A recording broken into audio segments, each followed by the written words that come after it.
Hello, reception class, and welcome to Wednesday's English lesson. And for today, just like yesterday, you need only yourself. Right, this week, reception, we have started to look at this new book, and the title is, can you remember? You Can't Take an Elephant on the Bus.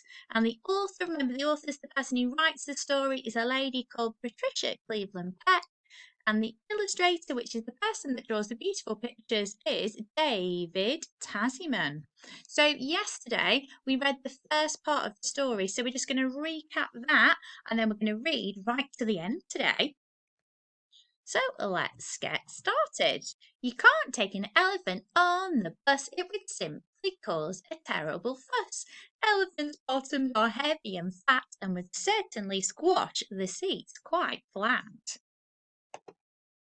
And don't sit a monkey in a shopping trolley, for monkeys are naughty and find it jolly to snatch your shopping and chuck it about. No, leave monkey at home when you go out. Nor should a tiger travel by train. Think of the panic, think of the pain. Tigers are built to spring and to leap. Think of the passengers half asleep. And don't hail a taxi if the driver's a seal. With such slippery fingers he can't grasp the wheel. The taxi will slither and probably swerve, then throw everyone out at the very next curve. A centipede on roller skates is rather bizarre. With 100 feet he'd go fast and go far. But to put on his boots would take him an age. He'd get in a temper, he'd get in a rage. So this is where we read up to yesterday, reception. So we're going to read from here till the end, and we'll read a bit. I'll read the rest a bit more slowly, and you can help me with sounding out the words, and we can stop and find out what some of the words mean that we might be a little bit unsure about. And don't put a camel in a sailing boat. It's far too tricky to. Oh, this is a sound we've been practicing this week. Eep, eep.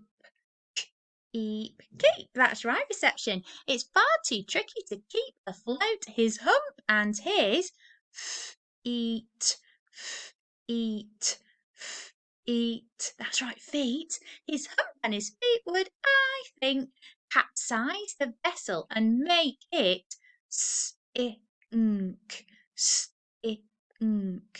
sink. Well done, reception class. Now, there is one word on this page that we might not have come across before, and that is capsize. Capsize the vessel. Right, vessel, reception, is another word for the boat. If you capsize the vessel, it means that the boat would be turned over in the water. You can see in the picture that the camels on top of the boat, which is upside down, isn't it? So the boat has been capsized by the camel. We'll just read this page again. And don't put a camel in a sailing boat. It's far too tricky to keep afloat. His hump and his feet would, I think, capsize the vessel and make it sink. A giraffe in an aeroplane wouldn't be right. The roof of a plane just,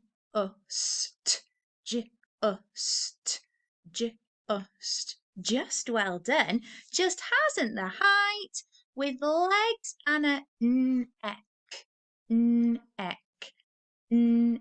neck, with legs and a neck so bony and long, a giraffe on a plane would simply be wrong. Let's read that through one more time, reception. A giraffe in an aeroplane wouldn't be right.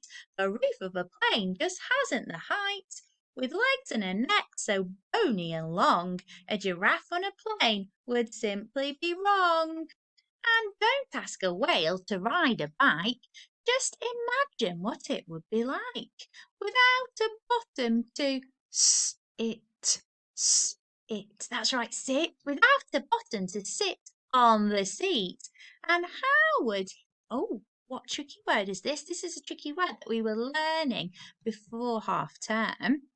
Yeah, well done, reception. Tricky word he. And how would he pedal without any eat?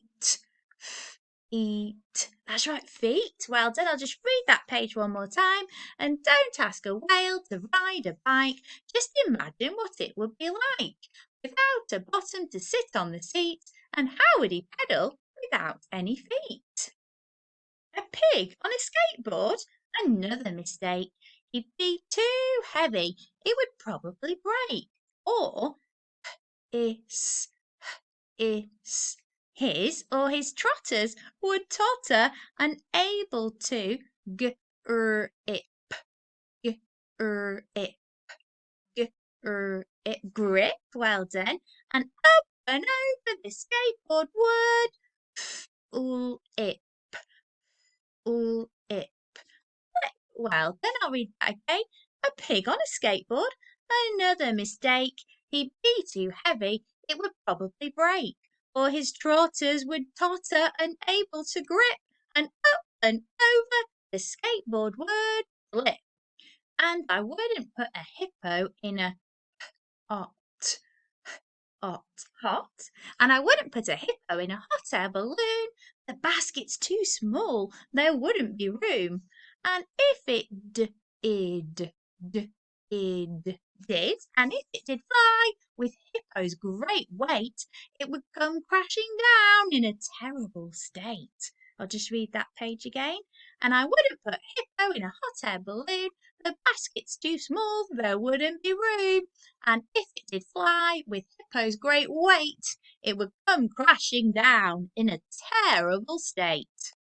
And never let a bear near an ice cream van. Well done. And never let a bear near an ice cream van. Bears gobble up ice cream as fast.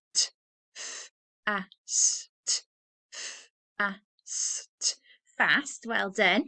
Bears gobble up ice cream as fast as they can, and if they're stopped, they get annoyed.